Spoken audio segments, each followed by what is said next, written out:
I have been talking about a point of view from which not only our social institutions, but also all the formations of the natural world are seen as games. Be careful of the word game. It doesn't mean as trivialities, because when we say it's just a game, this often means it is just trivial. There can be important games, as when we play the piano or musical instruments. We are not necessarily doing something frivolous, but we are playing. And there is something in the nature of all play that is not serious, but at the same time may be sincere. Again and again, you've been told no, programmed to believe human nature is fixed. Like a broken record, society whispers, this is just who you are. This is how life works. You cannot change overnight. And like a dutiful actor, you've memorized these lines so completely, you forgot they were stage directions. You've been told that human nature is immutable, that shedding the ego is like trying to peel off your own shadow.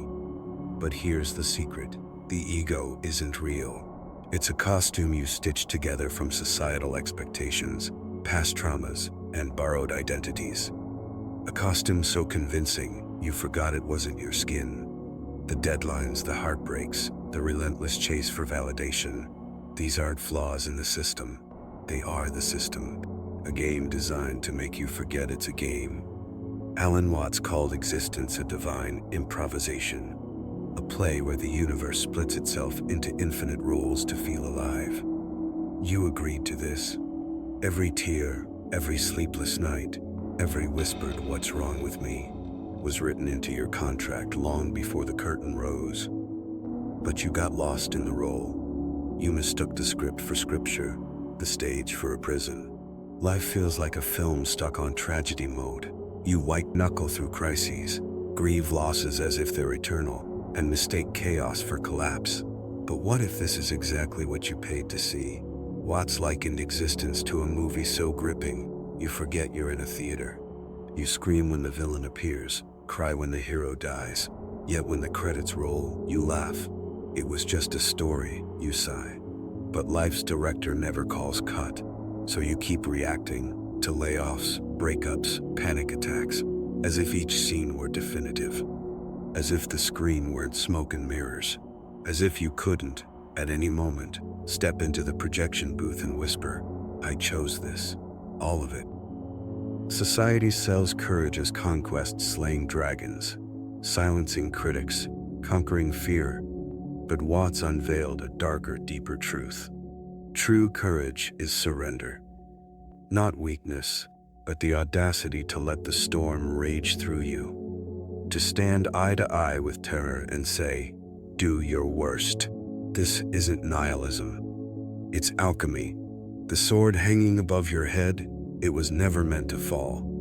Not because you're protected, but because its power was always an illusion, a shadow puppet you mistook for steel.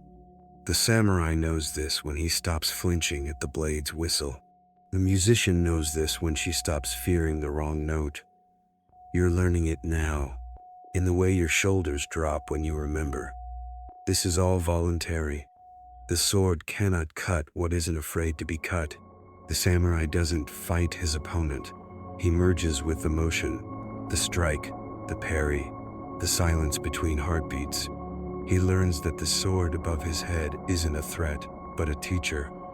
Likewise, your fear isn't a wall, it's a doorway. Walk through it, and you'll find the very thing you feared was guarding your freedom. You've been conditioned to believe that emotions are enemies, fear a weakness, sadness a flaw. So you arm yourself, meditation apps, productivity hacks, mantras chanted like incantations. But Watts warned, the ego cannot dissolve the ego. When you fight fear, you become its accomplice. You feed the very monster you're trying to starve. Imagine a child terrified of shadows. The more they scream, the larger the shadows grow. But when they sit still, when they look, the shadows shrink into what they always were. Illusions, tricks of light. Your fear is no different. It thrives on resistance, withers in the gaze of awareness. Your mind is a factory of catastrophes. It churns out disasters like a conveyor belt. What if I fail? What if they leave? What if I'm exposed? Peel one worry, another sprouts. Society calls this responsibility. Watts called it idolatry. Worry isn't vigilance. It's a shrine to the illusion of control, a way to avoid the terrifying truth. Life cannot be tamed. The river doesn't care about your plans. The storm doesn't negotiate. Yet you cling to worry like a raft in a hurricane, unaware that the raft is made of paper. Let go, and you'll sink. But into what? Into the ocean beneath the waves, the stillness that existed before the storm. Your mind is a labyrinth, each corridor lined with mirrors reflecting distorted versions of the same fear. What if I lose my job? What if they stop loving me? What if I disappear and no one notices? You peel one layer of anxiety, only to find another beneath it, identical yet magnified. The curse of the infinite onion, a self-replicating illusion that mistakes obsession for preparation. Alan Watts called worry a prayer to the god of control, a futile ritual to appease the unpredictable. But life cannot be bargained with. The more you chase certainty, the more it evaporates like mist. The Japanese swordsman knows this. He doesn't obsess over the opponent's strike. He becomes the space between blade and breath. Likewise, your worries are not prophecies. They're phantoms. Cut through them, and you'll find nothing but empty air. Imagine standing on a cliff as a storm engulfs the horizon. Lightning splits the sky. Waves devour the shore. You don't scream at the wind to quiet. You don't plead with the rain to cease. You feel it, the raw, untamed pulse of existence. Now turn that gaze inward. Your anger is not a flaw. It's lightning. Your grief isn't a mistake. It's rain. Your joy isn't naivety. It's sunlight piercing the clouds. Emotions are not intruders to evict, but elements to witness. A flame doesn't apologize for burning. The ocean doesn't negotiate its tides.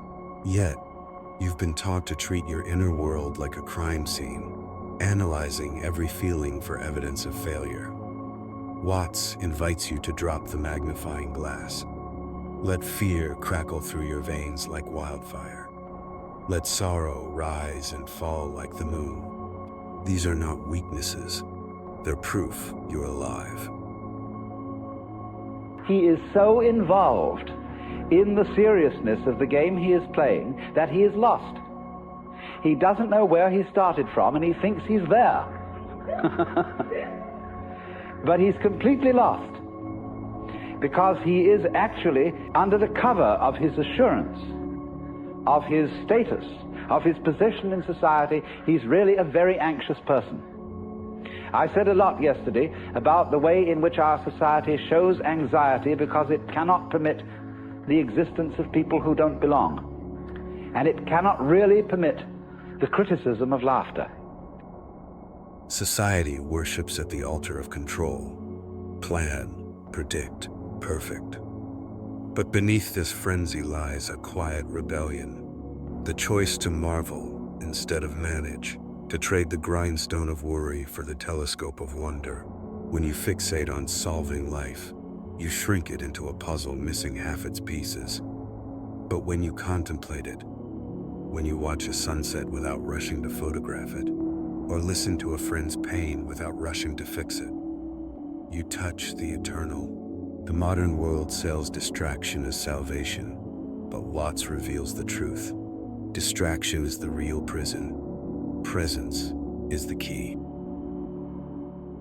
A musician doesn't conquer the piano, she dances with it.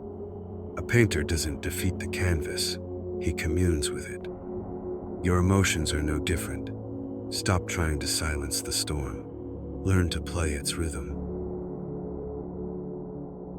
The Japanese swordsman trains not to kill, but to dissolve. In the doja, he learns to merge with the strike, to feel the blade's arc as an extension of his breath. His courage isn't in winning, but in surrendering to the moment. Watts called this metaphysical courage, the audacity to stop armoring yourself against life.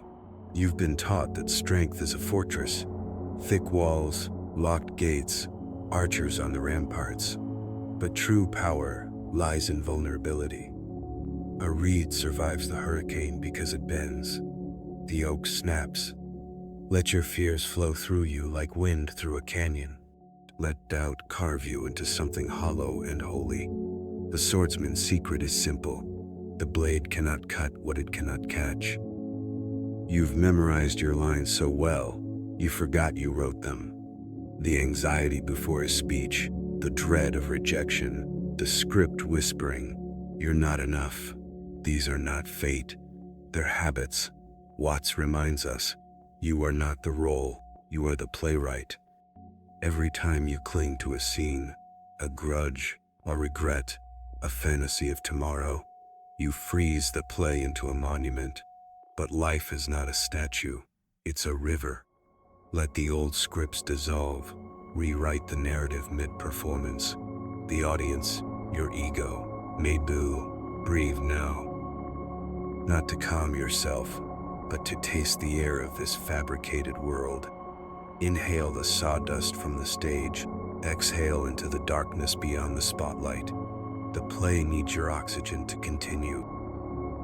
You've spent lifetimes polishing the mask, rehearsing the role, mistaking the costume for your soul. But here's the truth. The actor cannot die because the actor was never born. Alan Watts called this the ultimate joke. The realization that you are both the dreamer and the dream, the dancer and the dance. The moment you stop clinging to the character, the stage dissolves. Not into nothingness, but into everythingness. The swordsman sheaves his blade, not because the battle is over, but because he sees the battlefield as a mirage. The applause fades, the critics vanish. What remains? Only the raw, unfiltered hum of existence. The silence that cradles every note, the darkness that births every star. You've agonized over decisions as if they were life sentences. Careers, relationships, identities. But what if every choice is a brushstroke in a painting that never dries? A poem that rewrites itself with every breath. Watts taught that freedom isn't the absence of limits, but the recognition that limits are illusions. A river is free not because it has no banks, but because it dances with them. You've mistaken the script for a cage, but the lines were written in water. The job you quit, the love you lost, the path you didn't take. They were never mistakes. They were waves in the ocean of your becoming. The swordsman knows this. He doesn't regret a single strike, for every swing carved him into the warrior who now lays down his sword. Pain is not the antagonist, it's the percussion section of the cosmic orchestra. Heartbreak, failure, doubt. These are not errors in the score. They're the rhythm that makes the melody matter. Watts likened life to a symphony where dissonance is not a flaw, but a necessity. Without the minor keys, joy would be a flat line. You've cursed the storm, but the storm taught you to dance. You've cursed the dark, but the dark taught you to see. Even the swordsman's scars are not wounds, they're hymns sung in the language of survival. The play is not meant to be won, it's meant to be felt, in all its chaotic, contradictory glory. Imagine walking into the cinema of your mind and finding the projector, not the film, not the screen, the light itself. For 3 seconds, you see in that light the absurd truth. These credits are just the opening scene of another film. There's no final bow, no ultimate revelation. Just you, forever watching yourself, watch yourself, in an endless hall of mirrors where every reflection winks back knowingly. This is awakening. the shift from watching the movie to being the light that casts it. The swordsman doesn't fear death because he knows the sword cannot cut the light. Likewise, your fears of rejection, irrelevance, oblivion are shadows flickering on a wall. They have weight only because you've mistaken the wall for the world. Your fear of failure is the failure, a feedback loop screaming in the theater's sound system. Turn down the volume. Notice the actual sensations, the acidic taste in your mouth, the tremor in your left pinky, the weight of your socks. These are real. The catastrophe, a hologram. Watts implored us to wake up from the hypnosis of social conditioning, to see the strings and cut them, not with anger, but with laughter. The moment you realize you're dreaming, the nightmare loses its fangs.